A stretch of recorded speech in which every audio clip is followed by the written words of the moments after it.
It is concerning. I've been watching this for some time. I gather that there were 6 or 7 provinces that had a difficulty with measles this season. We know that our first ground zero case happened, I believe, at a wedding in Ontario. And there are a couple of different communities, our Hutterite communities and our Mennonite communities, which do tend to have a lower vaccination rate. We did do some targeted campaigning to increase the vaccination rate. We were quite successful.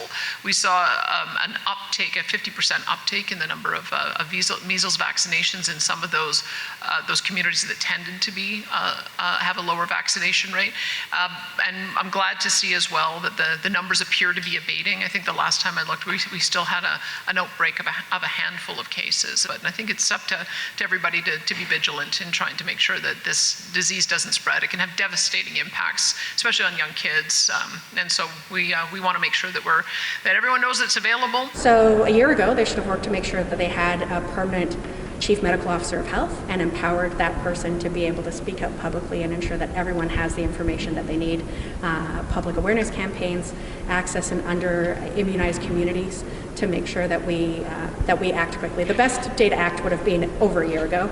The second best day is today, and we still don't have a permanent Chief Medical Officer of Health.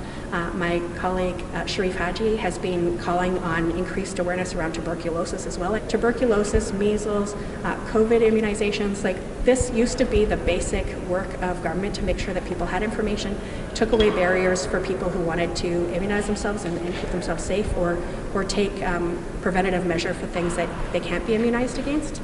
But the government's really been quite secretive and holding back on this information. It's definitely not serving Albertans well.